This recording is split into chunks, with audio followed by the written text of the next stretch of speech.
Welcome back to the channel all. We're gonna continue on with our monthly review. We're gonna look at the month of May and see how we did. And before we jump into May, looking at January, just gonna look at the totals here. We gained $859.68. In February, we gained $1,104.91. March, $244. In May, $759.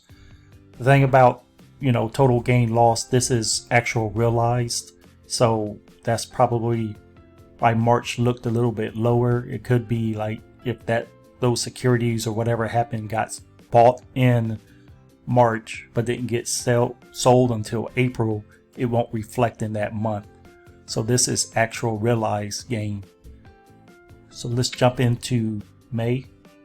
And if this is something that you want to do for yourself, which I always highly encourage, it helps you to realize and keep you on track. And when you see those gains, it just gives you confidence and boosts your confidence on that. So if you wanted to do this for yourself, once you're on this main page, which is just your positions, you'll come up here to Unrealized Gain Loss. And I'm going to click right here on this tab. And this is unrealized gain. So what we want to do is we want to click, once you click on that tab, this little hyperlink here, view realized gain loss, will show up. We're going to click right there on that. And once you're on this page, this is where you can see your cost basis. What you want to do is you want to switch this to custom date range, and you want to enter right here the dates that you're looking for. So I'm going to enter May 1st to May 31st. And once you've entered those dates, you just click right here on search. And looking for the month of May, we had proceeds of $1,772.23. Cost basis of $2,392.61. So we had a loss of $620 or 35.62%. Now this loss is basically the Schrodinger stock, the put that got executed. If you watch the previous videos, you see we had a $70 put. Schrodinger dropped to 65. I think it went as low as actually 63. And jumping on here at Yahoo Finance, the chart, yeah, we can see it got down to 64.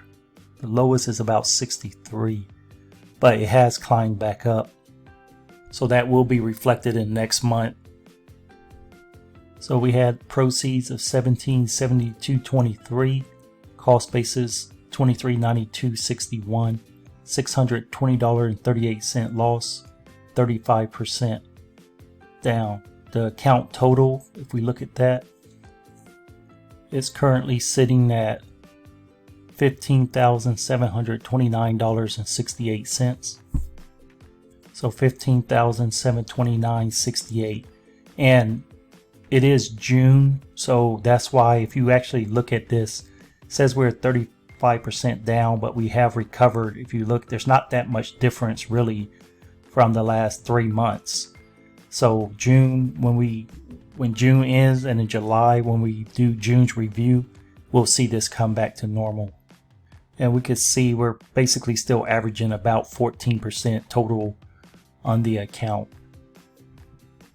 So no one ever really likes to see a negative, amount or negative loss. But if we understand that this is normal. I mean, to see that much, it's just, if this would have if when the put sold would have fell within this month, it wouldn't have showed a negative. But in May, that when we bought that put, it was reflected in the month of May. And now that it's recovered, since it wasn't reflected in the same month, it's going to show a negative amount.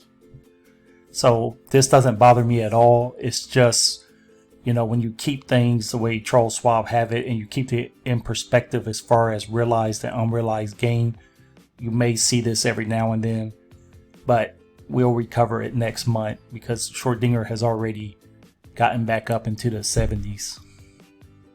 And again, seeing a negative, I know I for sure don't like it. It's not really something I want to put out there, but in order to help people understand and help people this is how you build confidence. This is how you know that you're on the right track. You got to see this negative, you know, when the stock market's down, it's going to be down sometimes. As long as you understand that and you can make it through it, you can continue onto a path. It's important to build that inside of you so you know that that's going to happen and that you're able to stomach it when it does, and the fact that you know that it will recover. So guys, if you found value in this video, I would appreciate a thumbs up. Don't forget to subscribe and hit that notification bell, and we'll see you for next month's review.